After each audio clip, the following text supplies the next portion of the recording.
Am I ready? Okay.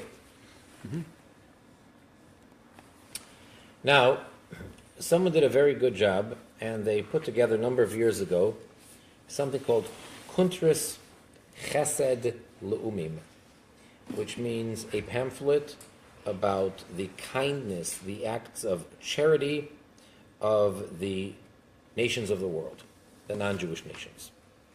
So we're going to go try to run through this a little bit. It's basically a compilation of works from early sources, and then it gets to the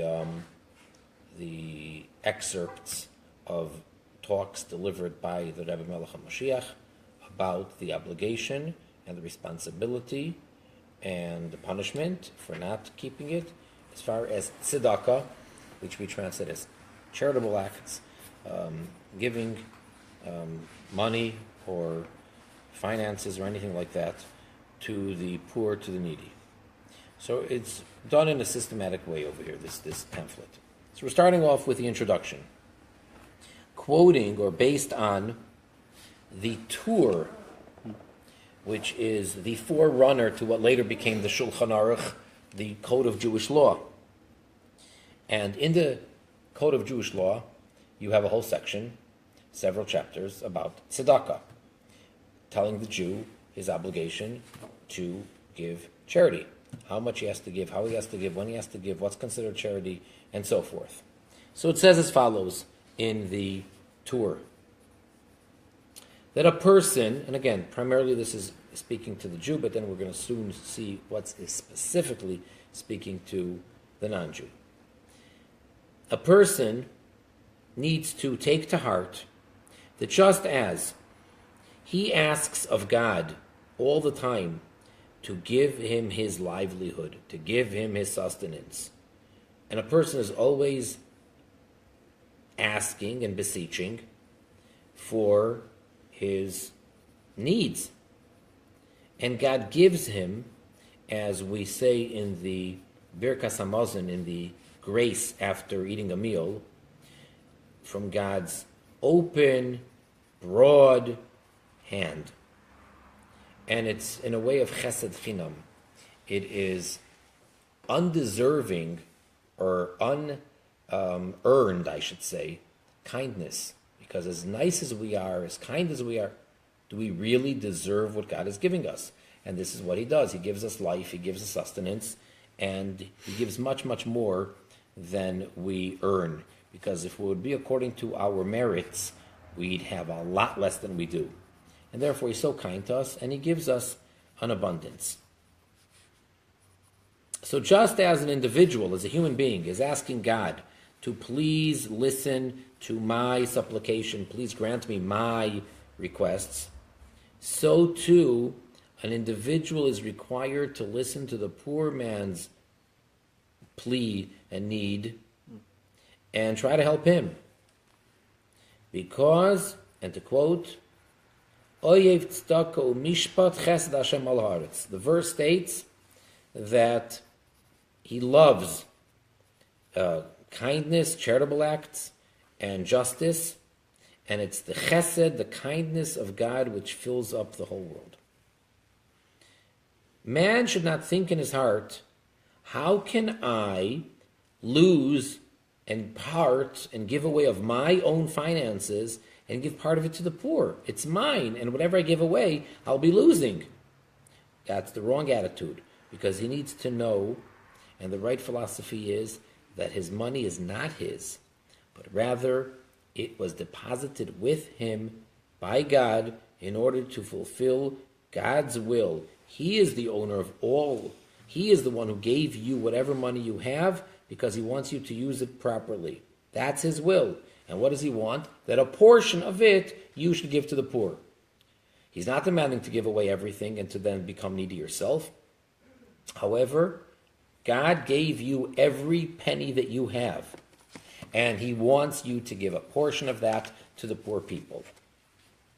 Gemilus chasadim, charitable acts, is the character trait of behavior in a kind way with the creatures which God created. And it's this particular act, this particular character trait, which causes man to be considered acceptable before God. Okay, so that's a general introduction. Now, from a very young age, Avraham Ha'ivri, Abraham, and he is considered the head and the leaders of believers. As we know, he's the one who reintroduced monotheism to the world that at that time went astray and was completely mixed up and had the wrong idea. So he basically corrected everybody and put the world back on the proper track. So when he was very young, he came to a very logical, simple conclusion, and that is that God sustains, gives livelihood to the entire world in a way of kindness, again, in an undeserved way, and with tremendous mercy. God, the Holy One, blessed be He, is the king over the entire world. Now, what's the idea of a king? A proper king is to be concerned and to take care of all the needs of his entire people. That's what a king is. And to give them all their needs. And Avraham taught this approach, this belief, this philosophy to his family and to his disciples. That it's necessary to behave in such a manner so that you will be accepted by God. So it's important to have mercy, have pity, be compassionate towards the needy and towards the poor.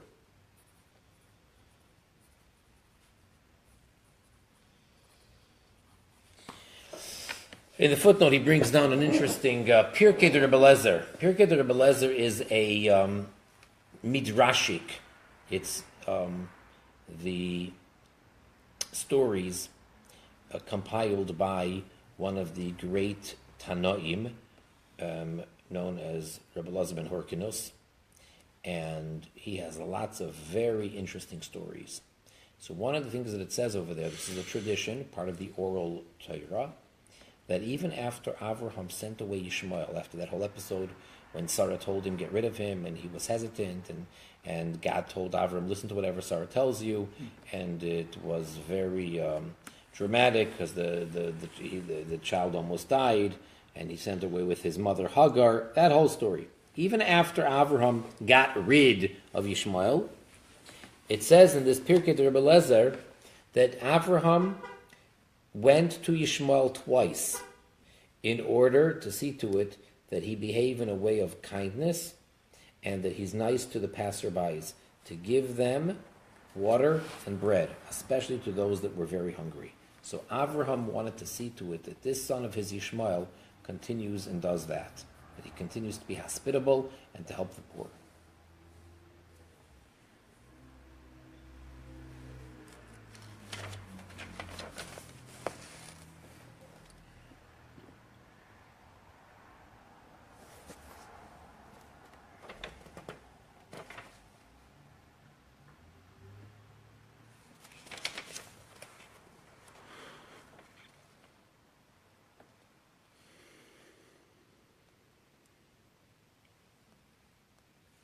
I wonder what Avraham was teaching his students.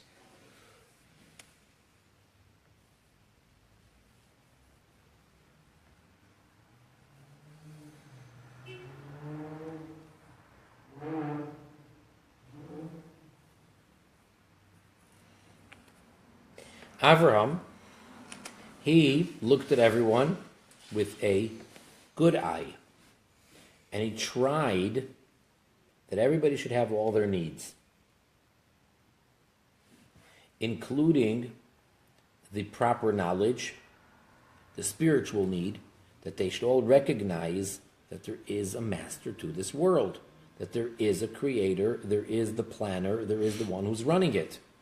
And he is the one who brings everything into existence, and he is the one, and it's only he, who gives sustenance and gives life itself to every being, spiritual as well as material. This is what he wanted to give everybody. So besides giving everybody food and livelihood, he also wanted to give them this true faith and belief. Now, as mentioned already at a young age, Avraham came to this recognition. And according to that, in that fashion, he spoke to individuals and he spoke publicly to the masses about belief in God. That he created everything from absolute nothingness, he brought it into existence. And that the world has absolutely no existence without him. Would that be considered Achdus Hashem? Good point. Possibly. You see, he brings down in the footnote from Bossi Legani of 5711, 1951. And there he brings out that Avraham, the verse says, called out in the name of Hashem, and he made others call out, and it says that Vayikra, he called out Keil Oilam. And the Alter Rebbe explains that it's not Keil HaOilam, which means God of the universe, but rather Keil Oilam. Now in English you can't really translate it differently, but when you're dropping the Hey of HaOilam, what it means in Hebrew is that there's no distinction between the world and between God. He's not just that he created a world that he runs, but it's actually that he is the only true existence. So that seems like it's Achdus Hashem. And that's in Basi Legani. Yeah. So he, the creator, gave man the intellect so that through it, man can overcome those things which appear visually, which he sees with his eyes, and those things which he desires or lusts with his heart. He's able to purify himself from anything inappropriate. And it's a must to know and recognize that man does not live on bread alone, but rather the purpose is to be very diligent to do that which is good and just, materially and spiritually, with anyone that is made in the image of God. Now, in these things that we just said, Avram was tested. This is what he recognized. This is what he was professing to believe. And this is what he was teaching and trying to get everybody to go along with this. So he was put to test. And how dare he touch the idols? At that time, there were all sorts of idols. And especially when it comes to his faith in the Creator, who's sitting up in heaven, this is something which was illegal in Avraham's days. The land wouldn't tolerate it. The king at the time didn't tolerate it. Oh, he went again. He went Nimrod. against. What's that called? Nimrod. But the technical halakhic term to go against. Of Dina de Malchus Dina. Well, that doesn't apply if the din is heresy. Now, when he was being judged, in addition to the debate, his arguments and his proofs that there has to be a creator, logically he was proving it, he also referred to the king Nimrod and his sages, his wise men, his advisors, his judges, that they're behaving with tremendous cruelty towards other people. And at the end, they too are going to have to give an account before the creator of all, before the master of the universe. And they are going to be judged for their efforts to uproot the belief in one God and for their cruelty towards other people.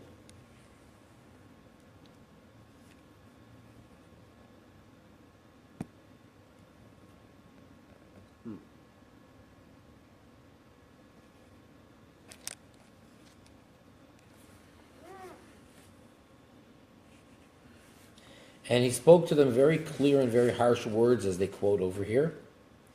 And these words caused a tremendous uproar amongst the people. And many people began now to believe what he was saying. And they started speaking about it, that, hey, everybody's going to have to give an account before the living God. And these words were becoming more widespread and becoming more, publicly known. And this is what Avram was being judged for. Number one, to take away all of his property forever. Number two, to imprison him and have him have tremendous, tremendous afflictions to punish him very harshly for many years. Now, even while Avram was in prison, Avram sat in prison. He did not stop making this commotion over there as well about the oneness of God. And he was telling the people there that there's one God, the creator of heavens and earth, the seas and everything that's in them. There's this divine providence, and he is supervising every single thing, and he is conducting and running everything. Well, then the government came to a decision. After they took counsel with the king and his advisors, it was decided to burn Avraham alive in the furnace, in public, so that everybody should know that none of this nonsense, and you can't talk like this, and this is what happens to a person who is trying to bring in this type of faith. That was what they decided after he sat in prison for a long time, and he was continuing to spread this faith. So the king Nimrod gave a command to light up the furnace for several days in advance to get it really, really hot. So it was a constant fire in there for a number of days beforehand. And he said to prepare a tremendous parade with many, many people and representatives of the highest ranks of the government and of all sorts of countries should be there. Myriads of people arrived to see this great performance. And that would be, what's the show they're all going to watch? The Yehudi, which we would call him today, Jew, who is burning on fire and who is absolutely being tortured and having tremendous, tremendous pain because of his approach that he insists that there is a God in heaven.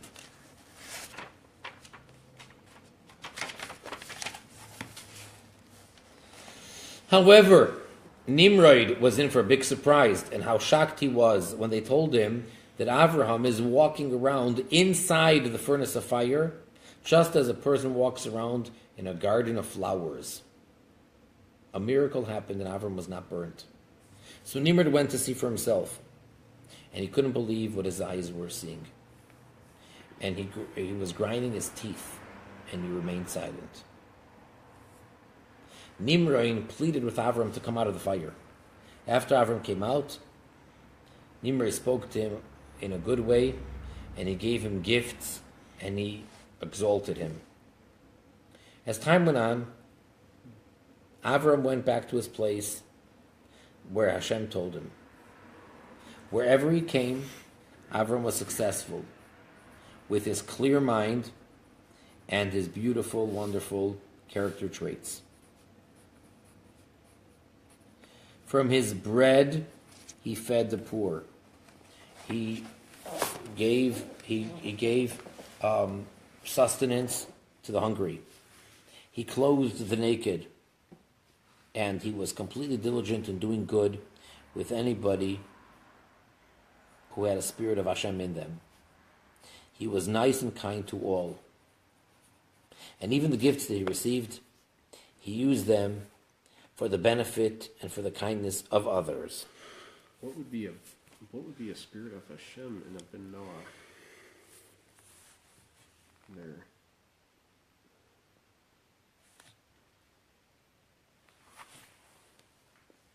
Any living person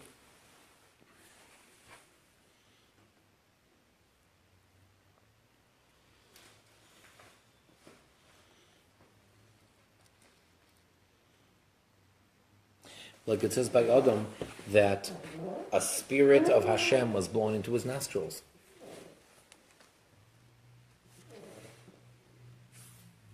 his entire family, sons and their wives,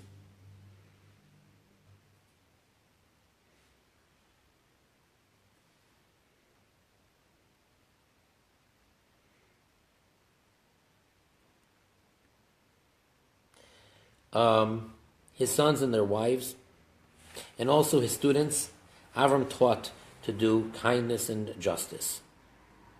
Avram used to say to them that they should be careful to do acts of tzedakah and mishpat, so that Hashem should bring all the blessings that he promised him.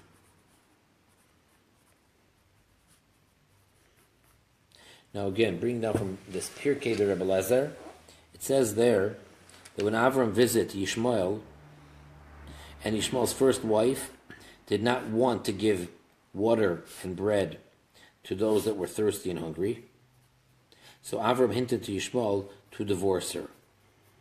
But the second wife, who gave him bread and water, caused that Yishmael's house should be filled with good. And that was done through the prayer of Avraham.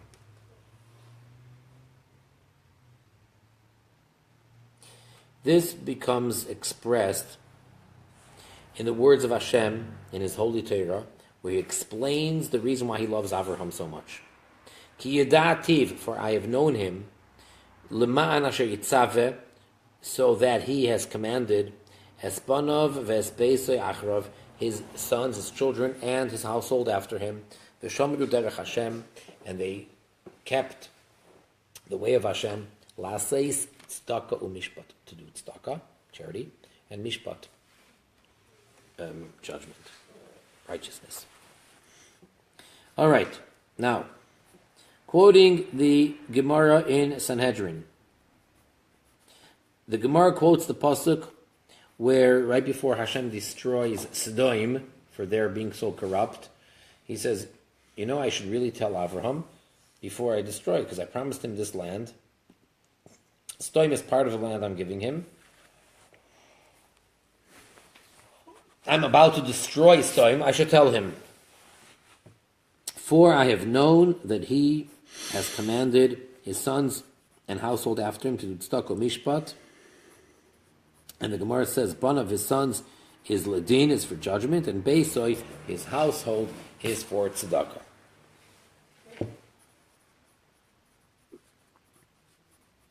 Now, we mentioned this next verse before, and we learned something. It's bringing down now a verse from Yechezkel, the book of Ezekiel. And it says, what was the sin of Sodom?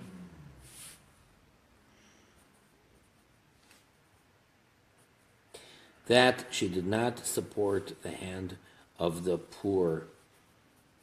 That was the sin. So we see over here that Sodom, which is prior to the giving of the Torah, was expected to support the poor. If you recall, that was something that we had previously that we were discussing as a proof. Okay? Now, the story with the people of Sodom, with their terrible conduct. So one time, there was this one young girl in Sodom that she used to take out bread in her container where she would go out to draw water, and she would smuggle out some bread so no one should notice this. And she gave from the bread to the poor. Afterwards, this became revealed, what she was doing. So everyone went, and they completely covered her with honey, and they placed her on the roof, on the top of the wall around the city, and the bees came from all over, and they stung her. This was the terrible type of death that she suffered. Is that from Sanhedrin? Is that from Sanhedrin? Yes, Sanhedrin 109b.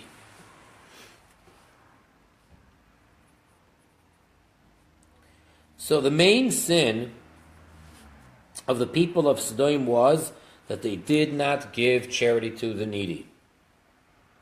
as the verse that we quoted states clearly. This was the sin of Stoim, that they did not support the hand of the poor and very needy.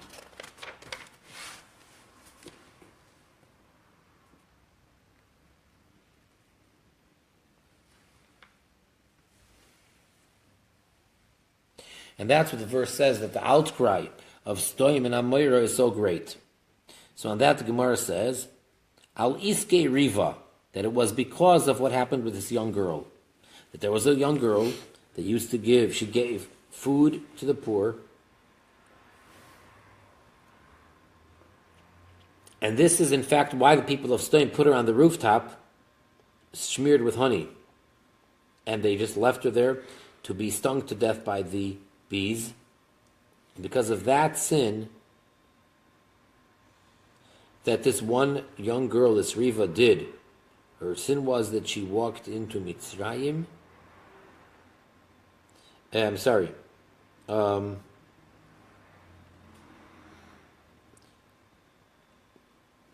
sin was that she supported the poor. And therefore they couldn't stand that, and they wouldn't tolerate that, and therefore they killed her in this terrible, terrible death. And as a punishment for that, Hashem turned over Stoim and Amoira. Now, the question is, one can say, wait a second, so what is the reason for the destruction of Stoim and Amoira? Is it because they would not give tzedakah, or is it because they did this disgusting case of murder, how they killed her? This is no contradiction.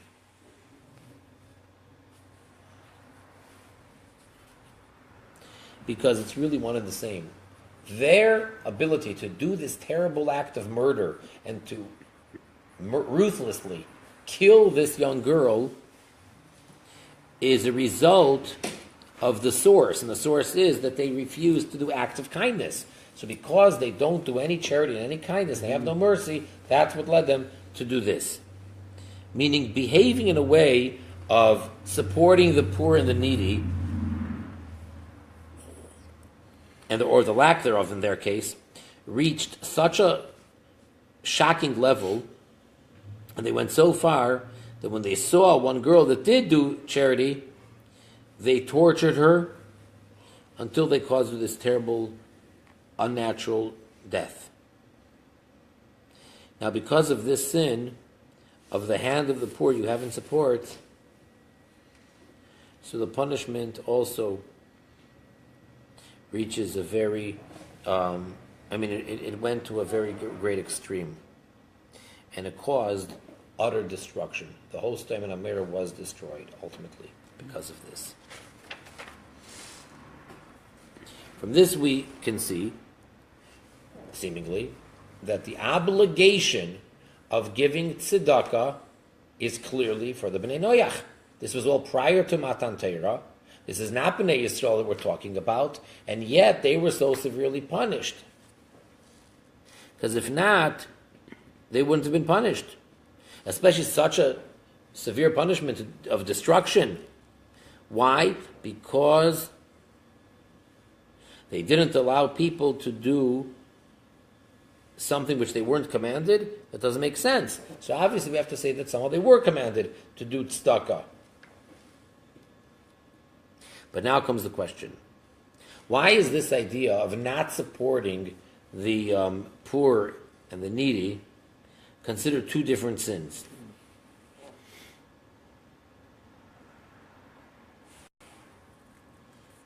Well, no, so not two different sins. Why is this idea of not supporting the poor considered a sin? Especially such a severe sin. And to the extent that because of it, such a severe punishment.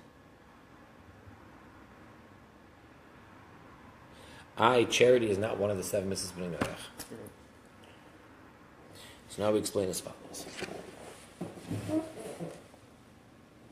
Bnei Noach, are they obligated in charity?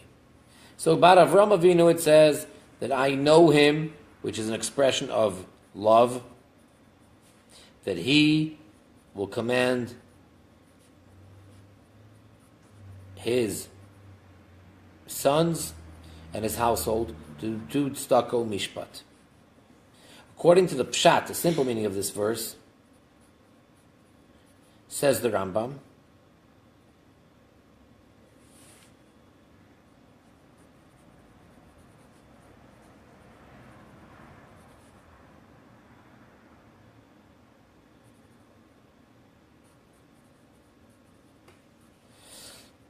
According to the Pshat, it seems that what was so special, and why did Avram find such favor in the eyes of Hashem, was because he instructed others to do tzedakah. It really says, it uses the word commanded? Yitzaveh. The Really? verse says, "L'man asher yitzaveh es banav ves beisai," that he, Avraham, commanded his children and his household to do tzedakah. I wonder if that would be binding. Like, that's interesting.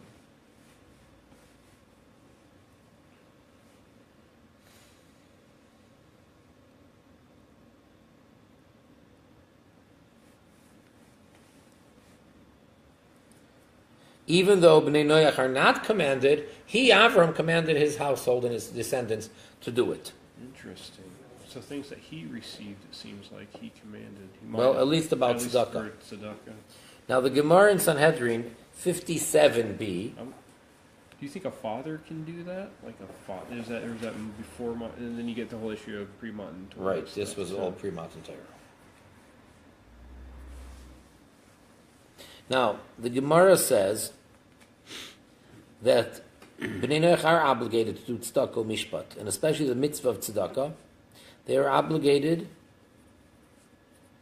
both a ben Noach as well as a bas Noach. The Gemara says, "Banav lodin beisoy litzedakah." And using this approach, the commentators on the Gemara, the Rishonim, explain why the people of Sodom were punished, how they reconcile these two things. On the one hand, we say that they did not support the poor.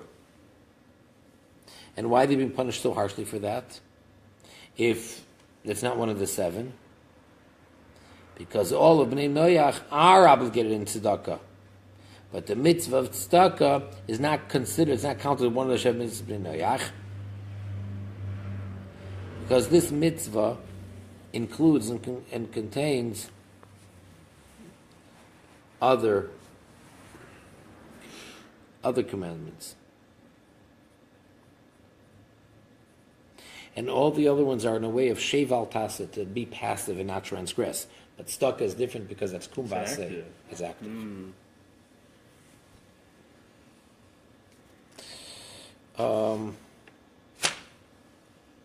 But this answer, it only works according to the Gemara's conclusion that Sheva Mitzvah Bnei Noach include only the sheval tasa, only the passive ones of just sit and don't do anything. However, according to the opinion brought down in the Gemara, that they have a general ruling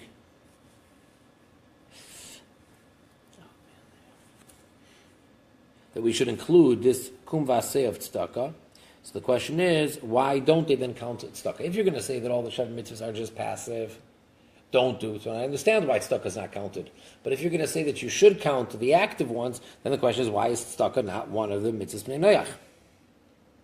Now, because of this question, one of the later commentaries, the Maharsha, explains a proof to the approach of Rashi.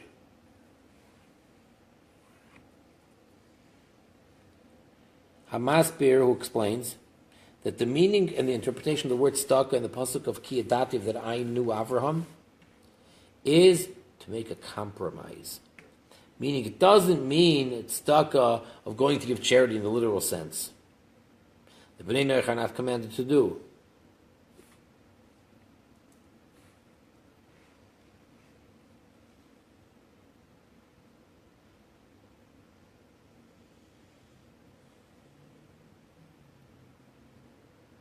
So whenever it says all the mitzvahs that they're obligated to do, those are clear obligations.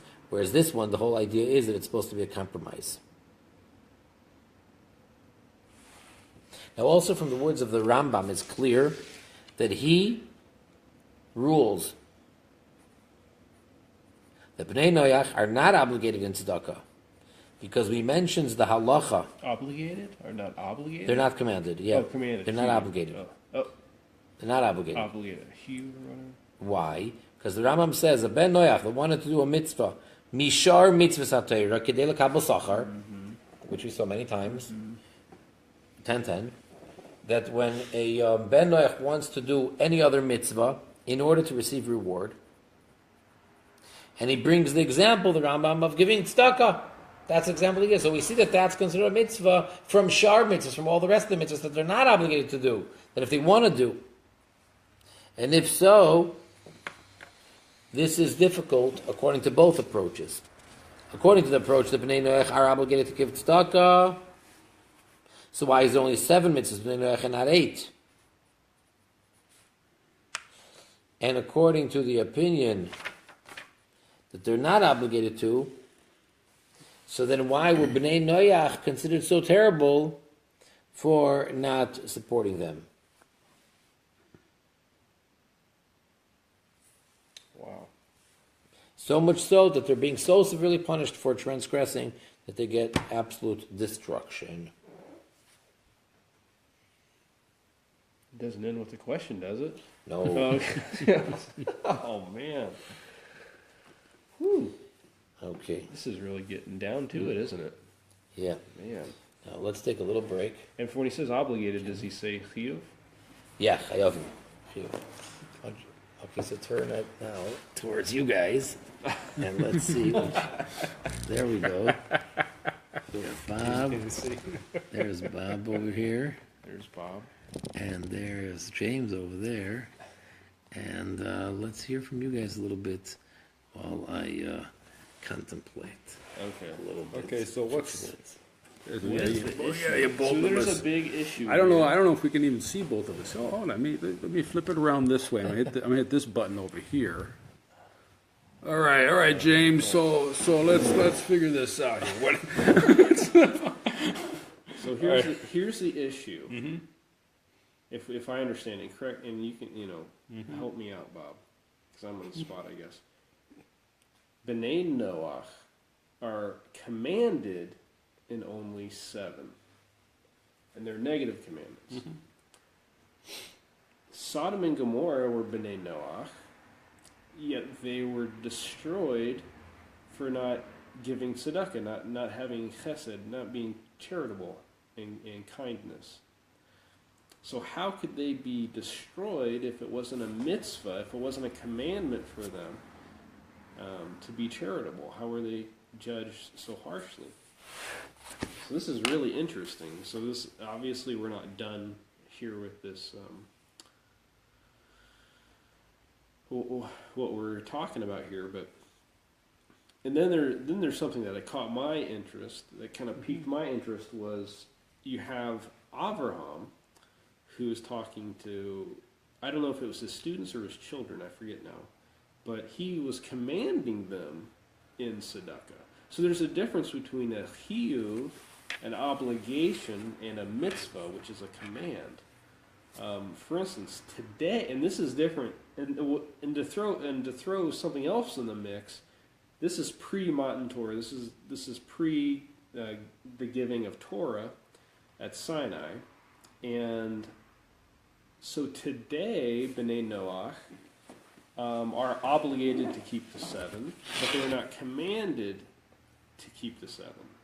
In other words, there are Bnei Noach that are doing the 7 because they're obligated in doing them, but they don't feel that they're commanded. They have not received the mitzvot as coming from Hashem, which would be through the Torah of Moshe. So there's, The nations don't have the mitzvah. the mitzvahs from the Torah because they were rejected Right. at the time of Sinai. Yeah. But this is hundreds of years before Exactly. Sinai. That's what I'm saying. So this is throwing it. This is what I'm saying. It's throwing it into a mix.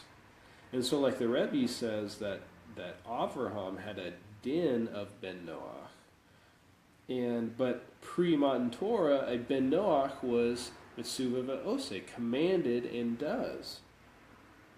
They were commanded and does in the seven. Today, because it was given to it was to loosed. Noah. Matan, yeah, then you correct, and then Matan Torah loosened the nations from being Mitsuva, being commanded and does. They're supposed to do them. Okay, so at the time of Sodom, Okay. the nations had the commandments from Noah, and then they were being reminded about them from Abraham. Abraham was teaching. Oh, do you think that? Well, Abraham Okay. was reminding everybody. He was teaching everybody. I mean, Shem was in a cave somewhere, but Abraham was out teaching. So you think Avraham was like Lakuf, the people? He was compelling everyone around him to be Mitsuva Va'ose, being commanded and does in the seven. And this actually brings up an interesting point where he said he was teaching Chesed and Mishpatim, which would be like kindness and righteous judgments or something like that. What I'm getting at is that Avraham was teaching something. It appears to me he was going above and beyond just the Sheva mitzvahs, just the seven,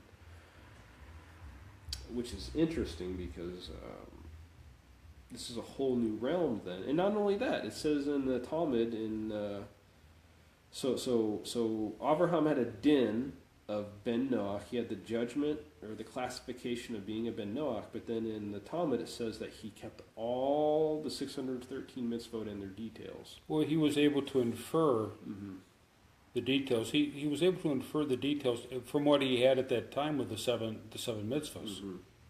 So how we would have understood it was from a different perspective than it was after at Sinai the mitzvahs were given, but they were given in the manner of the Ten Commandments. But before that, what Abraham had was the seven mitzvahs, and he was inferring a broader understanding of it, of the Torah, from the seven. He was learning it all from the seven. And so, you're saying his perspective was through the seven. So he saw the 613 that he did through the seven. so somehow, Is that what you're saying? yeah, and so somehow what he was teaching, what should have been received by Sodom, and why, the question of why Sodom would be, maybe Sodom was part of the land of Israel. Maybe it was somehow under his authority because they had the war with the different kings, and Abraham won the war, so maybe Sodom and Gomorrah was under Abraham's authority at that time. What reason would there be that Sodom and Gomorrah would be destroyed because they did not do charity, which charity is not one of the seven, but yet they were destroyed for that reason. So that's the question we're trying to understand. What edict, what heavenly edict came through? What was the logic behind the heavenly edict that came through against Sodom and Gomorrah?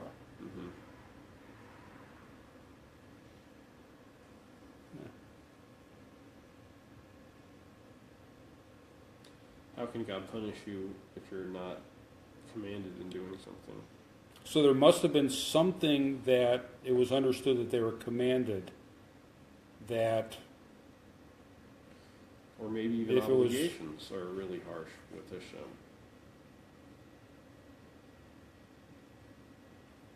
would this have been under the laws of Dinam, and Abraham taught people how to do things, and this was such a radical departure in the area of Dinam. In fact, it was the courts of Sodom that was executing this lady for doing charity. So they went so far outside in the laws of Dinam, the way that Abraham was teaching. This is how he wants things done, and he's if he's the commander, if he has authority over Sodom. I wonder if Lot had something to do with it. Wasn't Lot in the actual city? Lot was in the city, and when the angels came, Lot offered charity to them, Right. and they were, So and he was hassled for that. So maybe we'll find out that Lot did something. Maybe he preached. Maybe maybe he was in the town preaching to them that they needed to do more, and they didn't do more. And maybe somehow through Lot they were commanded something like of that nature. Maybe the fact that, well, no, I don't know about that. Well, he understood. He understood, Yeah. and I was going to say that would be it, but the thing is, I think the only difference between adding additional mitzvot would be B'nai Avraham compared to B'nai Noach. So I don't know how that would fit in. In other words, Avraham is going to receive more mitzvot beyond the 7, like such as circumcision. Which means because he's an Av, he's a father, those would be binding. But Lot, on the other hand, I don't think he has that stature. So maybe I just.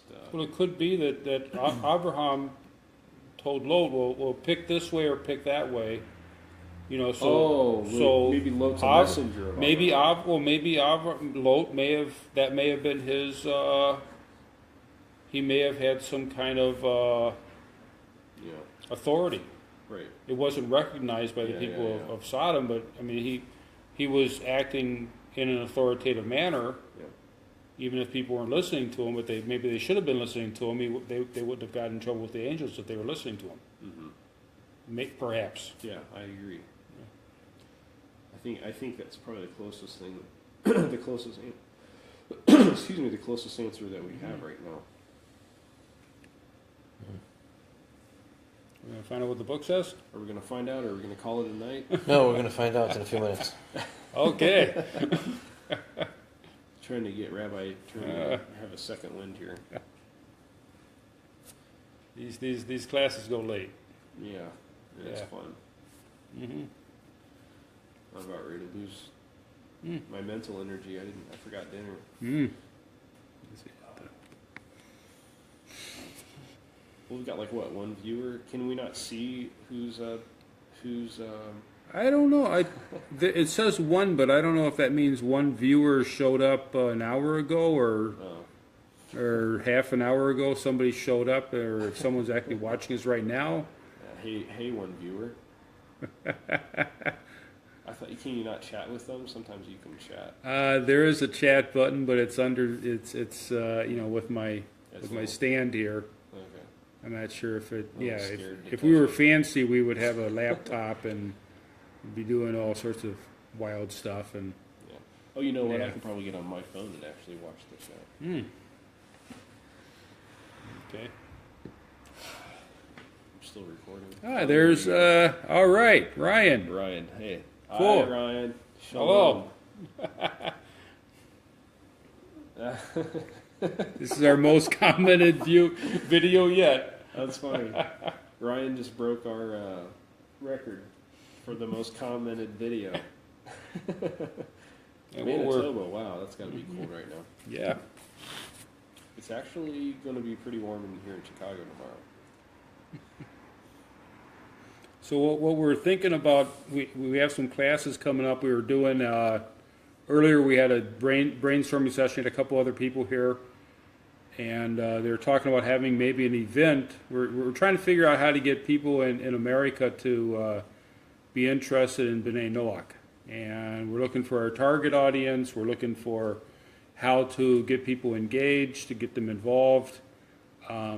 We have very different ideas about, different ideas kind of floating back and forth, figuring out what to do, if we're going to look for secular people that might be interested in discussing political ideas or ethics, get them together for a barbecue, maybe different ideas. The other idea would be to, have like religious classes and see if we can get religious people that would be interested. We're hoping to get back to the class in just a few minutes. We're taking a break right now, and we're going into the question of how the logical reason why Sodom and Gomorrah could be destroyed. What was the legal justification for the destruction of Sodom and Gomorrah? Yeah, we're the Chicago B'nai Noach crowd. There's a couple other people that have come and gone from the group. This is James Gosno, I'm Bob Wells, and we get along. We're friends, and even though we're different groups in the B'nai Noach communities, but we're able to study together. That's the way we're supposed to be able to act towards each other. We're able to study together and get along.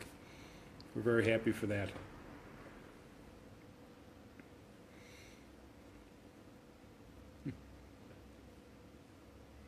Not really sure how this will play out when we post the video later on. We ask people to watch the class, and in the middle of the class we have our thing here. Well, they'll fast forward it. They'll be able to fast forward it. They'll see our faces, and then they'll fast forward it until they get to Rabbi Turin. Yeah, there you go. There you go. If we can figure out how to do the edit button. We're like the two guys that are in the balcony during the Muppets. I've thought about doing we got the James and Bob show. We can do the James and Bob show. We're gonna go over we're gonna discuss the divine code and the road of the Ger and other fun things like that. Man. And I think we just pull our hair out. Just talk about all sorts of topics. Yeah. Yeah. I've never seen Ryan before. I'm assuming he's one of your friends. Mm-hmm. Yeah. And so, Ryan, do you understand kind of like what's going on here? There's B'nai Noach before the giving of the Torah were commanded in the 7.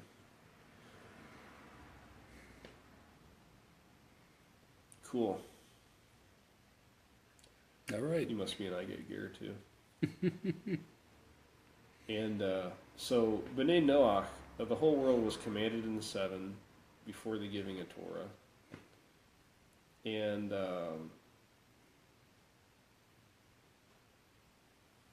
cool. I've got a bunch of far out ideas too on what could also possibly be happening, but I doubt the writer will bring it. Well, you can mention the ideas. Well, my idea is that the Torah of Shem V'Aver was not just a school. They commanded people in the 7, but I think it was also a Kabbalah school where they taught people how to personally receive all the mitzvahs. Not as someone who's commanded. Like, for instance, Israel during Sinai, the Sinai event, they did the Torah, and then they heard the Torah. We will do and we will hear. I think what happened with Shem V'Aver was the opposite when it came to going beyond the 7. You're supposed to do and hear the 7 back in the day, right? Mm-hmm. This is my theory anyways. You were supposed to hear and do and hear the 7. However, when it came to doing other things to connect to Hashem, you could through receiving a mitzvah from Hashem directly, an individual, not a nation, but an individual could cobble the mitzvah, and then that individual, because of their cobble of the mitzvah, would be mitzvah v'oseh in that one mitzvah. So, for instance, for tzedakah, a person could have received that mitzvah from Hashem, and then that person becomes commanded in that mitzvah. But they're not doing and then hearing like Israel did at Sinai. So it was an individual thing, and it was a personal cobble or whatever. And I think the power of Avraham was the fact that he was a father, he was an Av, and then therefore he could give over. Something about his soul was so powerful that he could command his descendants, or maybe even his students, to do things that he cobbled. So things that he received from Hashem, he could give them over as mitzvahs. And I think that's how it worked between Abraham's lineage, who broke away from Bnei Noach. It's said in the Talmud that that is the reason why Israel today is not Bnei Noach. Even though ancestrally they are descended from Noah, the actual spiritual level and things, they are descended from Avraham. And they had, because it was the merit of Avraham that that the Jewish people are a different group. But this is just a theory I have. It's nothing that that I can really have a concrete proof or evidence. But there has to be some kind of linear progression between Bnei Noach and Bnei Yisrael.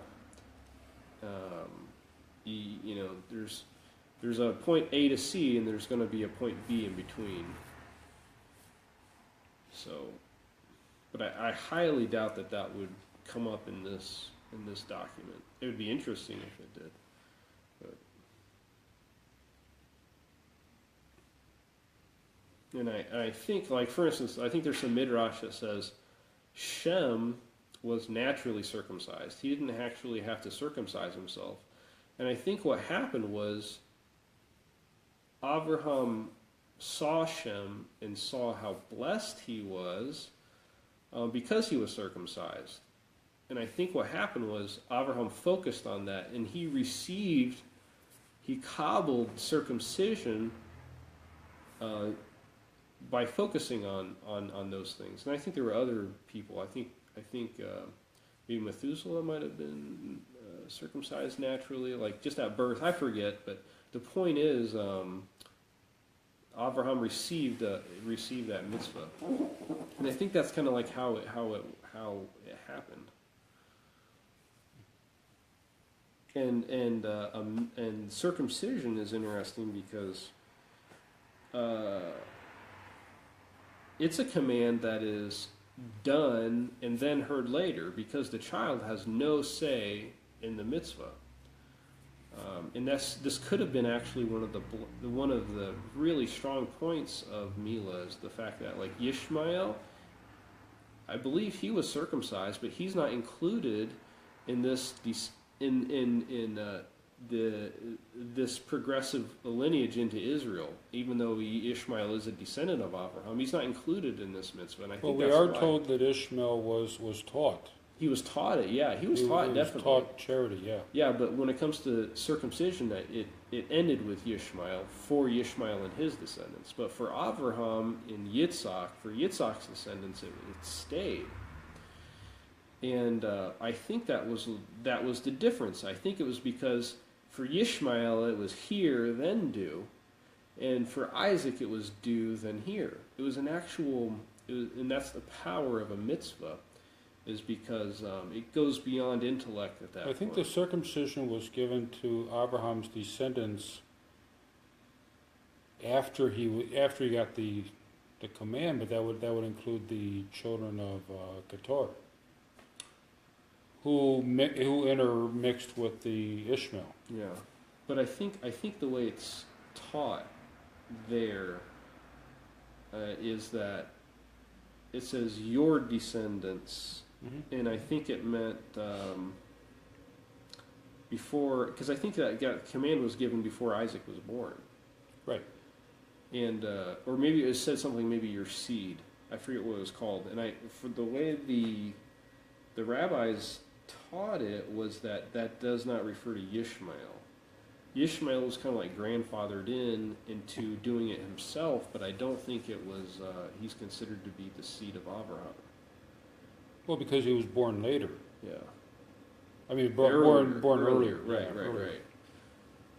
Mm-hmm. So there's a greater power. There's a greater power by doing a mitzvah. Just doing it rather than having to like know it first and things.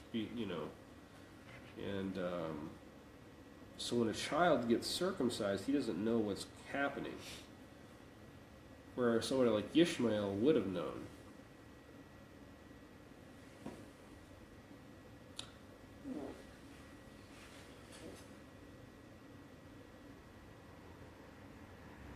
Right. That's exactly what we're talking about, Ryan.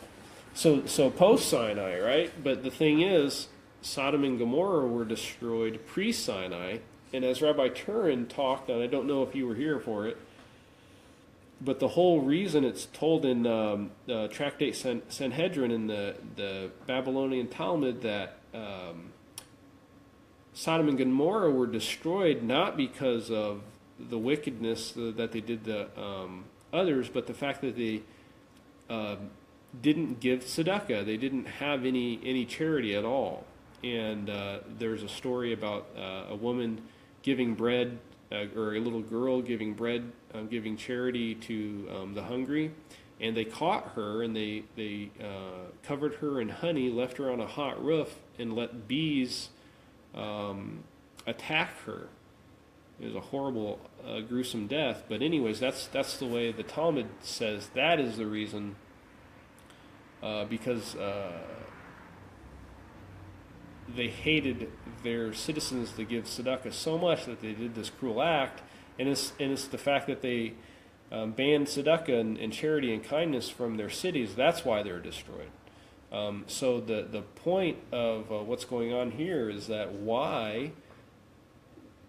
We know why they were destroyed, but how could it be that Hashem brought such heavy justice to these cities when Bnei Noach are not obligated or not commanded in tzedakah?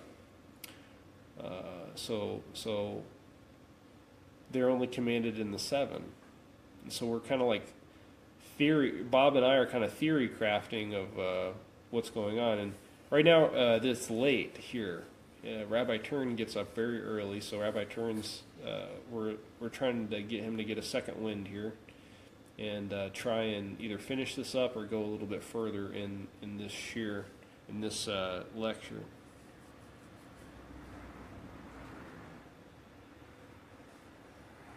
Yeah, normally we might pause the recorders at this point, but Facebook Live, I don't think there's a pause button. There's just it's either on or off.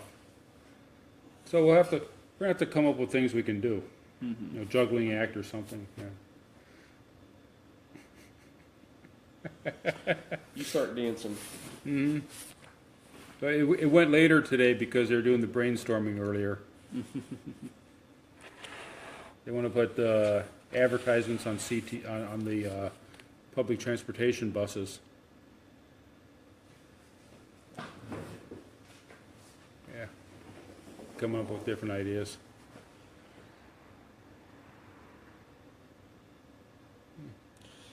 Yeah, there's a definition of a ben noach when it comes to receiving the 7. There's a definition by the Ritva, Makos 9a, and he says that a ben noach is a non-Jew who does the 7, but he hasn't received them out of the Torah. He doesn't do them because the Torah says so. So, like my example, and this is just me talking here, my example would be like a moral atheist. So, like an atheist that does the 7. He's not commanded to believe in Hashem. He can't deny Hashem, so that would be very hard for an atheist to do. But theoretically here, yeah, there could be such an atheist in my book that could do the 7. If somebody were to ask him if he believes in Hashem, he wouldn't be able to deny it, because I think that would be blasphemy. But so that's a pretty tight rope to walk. But the point is that that would be, in my book, an example of a ben noach. And then you have somebody who's that would be not commanded and does. He's not commanded, but he does them. And then you have certain non-Jews who are commanded and does. Now, there's various terms. I would call that person a different type of person than what maybe Bob would. But let's just say a non-Jew who is commanded and does. Somebody who does the 7 because Hashem says so in the Torah. And that is a different type of non-Jew who does the 7 rather than what I would call a ben noach stam, or a plain ben noach who does the 7, but not because he's received those mitzvot, not because he's received the mitzvahs as actual mitzvot, as actual commandments.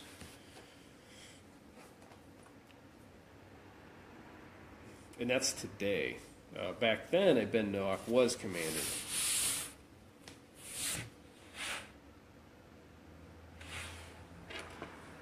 I think you could be onto something though too. The fact that it's in the land, it's in the land of Israel.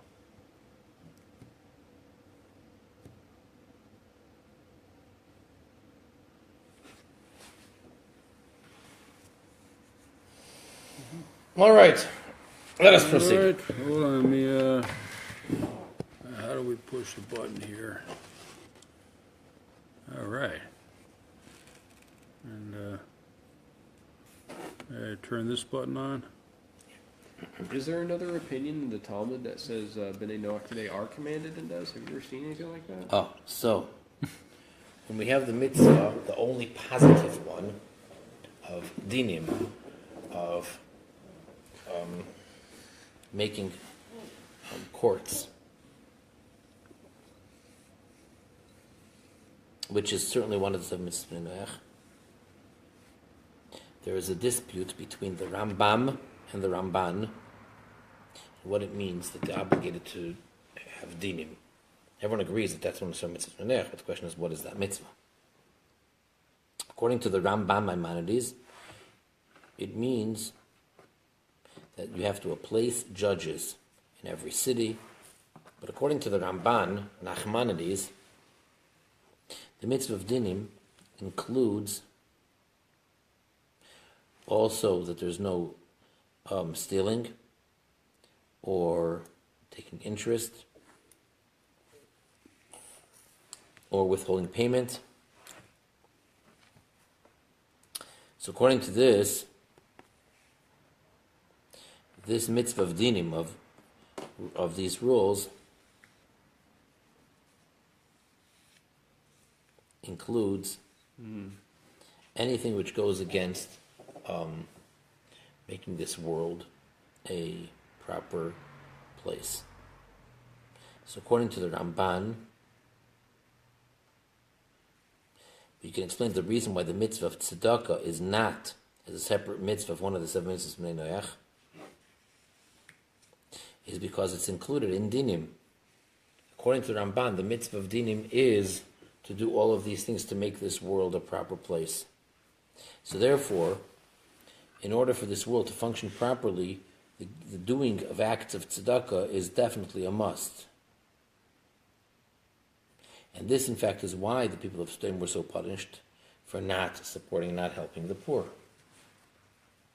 But what's still difficult is, according to the Rambam, who says that Bnei Noach are not commanded in tzedakah, why then were Bnei Noach so harshly? Why then were the people of Sodom so harshly punished? So in order to understand this, we first have to explain the difference in general between Sheva mitzvahs Bnei Noach and the mitzvahs that Bnei Yisrael were commanded, beginning with the mitzvah of milah, circumcision, and the like, until we come to the mitzvahs which are after the giving of the Torah. The world, of course, including what this refers to when we say the world, we mean mankind, was created for the Jewish people and for the Torah.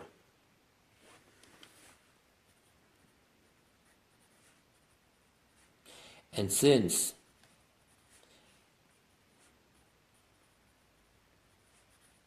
the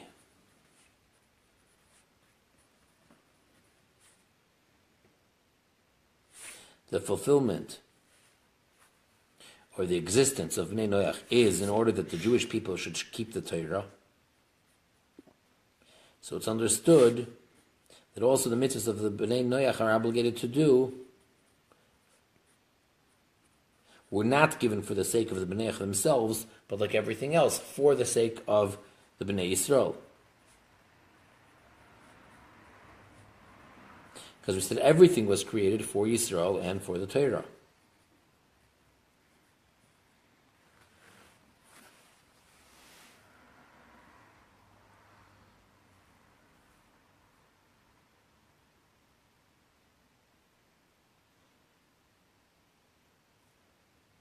In other words, for Yisrael and for the Torah, you have to have a world which is inhabited. A peaceful world, a proper world. So there should not be a surrounding in an area with a negative influence, but rather the world has to reach its perfection, and therefore the Bnei Noach have to fulfill their commandments.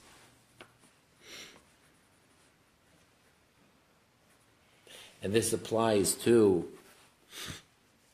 the mitzvahs, the commandments between one man and his fellow, so that the world should behave in a proper, just way, and also the mitzvahs between man and God, such as Avodah Zarah or Birkas Hashem, the prohibition against idol worship or blasphemy. Because by doing so, by keeping these mitzvahs, they're preparing the world for a situation where the Jewish people will be able to serve properly and do their service in Torah and mitzvahs, and to elevate the world to being higher than the level of a world, and to transform it into a world of Torah, to make this world a dwelling place for Hashem. And therefore, any Ben Noach that transgresses one of these mitzvahs, it's a capital offense. Because the whole existence and the whole justification of why Bnei Noach exist is to bring to a situation that the world should be proper, and therefore if they do the opposite by any transgression, so the whole foundation of why they exist and why the world exists, they're actually going against. And therefore if the cause is gone, then the effect is gone. So from this is understood why the people of Stoim deserved such a harsh punishment as death, even according to the Rambam. True, the Bnei Noach were not obligated in the mitzvah of tzedakah, and for them not to fulfill this mitzvah cannot be considered for them a sin. But when it came to this case of not helping the poor, when it's in such a severe way that they don't allow others to give tzedakah, and worse yet, someone who did give tzedakah, that young girl, so they tortured her in such a terrible death, this is certainly considered a sin, because it's the opposite of making this world a dwelling place for Hashem. And this is why the verse concludes that Hashem said, "Hakitzak asa asu," that if it did in fact, like the outcry, if the people did that, so then what they deserve is the punishment of kala, of being utterly destroyed. Now that whole thing was based on Likutei Sichos, volume 5, page 56.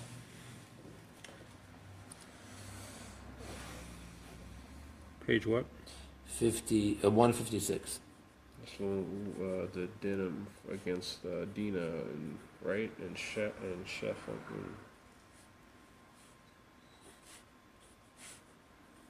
Parshas Vayishlach, I think. Was that? Sounds right, yeah.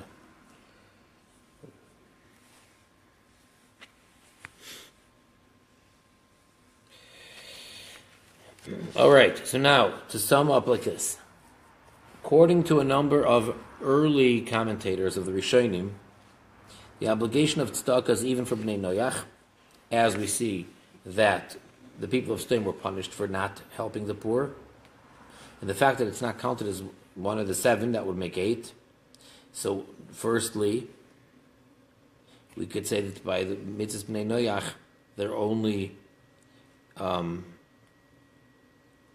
mitzvahs are counted if they're passive. And number 2, the mitzvah of tzedakah is included in dinim because it's all about making this world a proper world. According to the Rambam,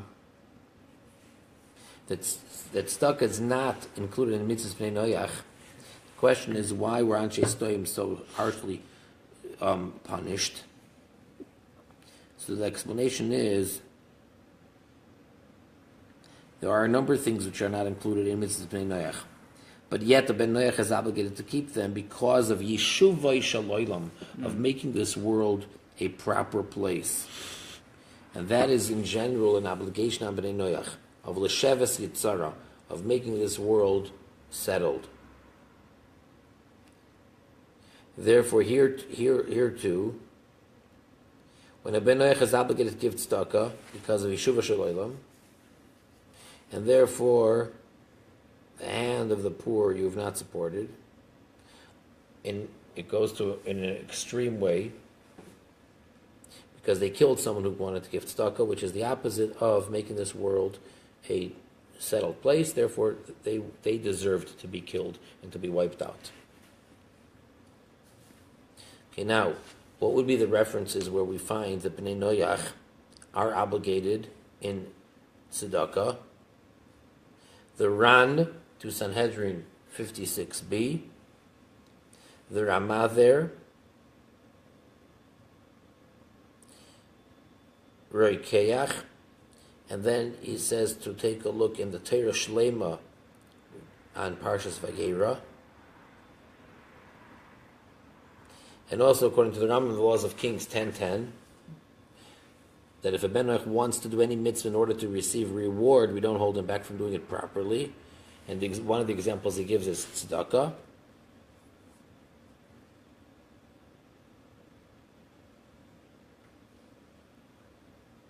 Yeah.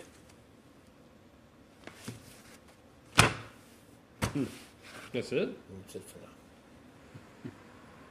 That's not the end of the Oh, booklet. okay. Is it different Maimarim in there, or It's all about tzedakah, and the next part is... was that like one conclusive? Yeah. Thing?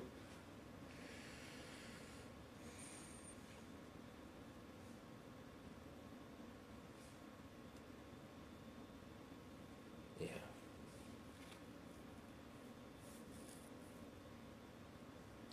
Page 19. All right, folks. Are we looking for next week? Next week we'll be finishing up the fast of Esther. Ooh, good point. Let's think. Yeah. So we'll be invigorated at that point. Right. You can try. Yeah. Yeah. Okay. So we're looking for next week. And Ryan, it was very nice to have you here today. And hopefully this can we'll be able to do this more in the future. Okay. Have a good day. Bye. Where is he? Manitoba, Canada.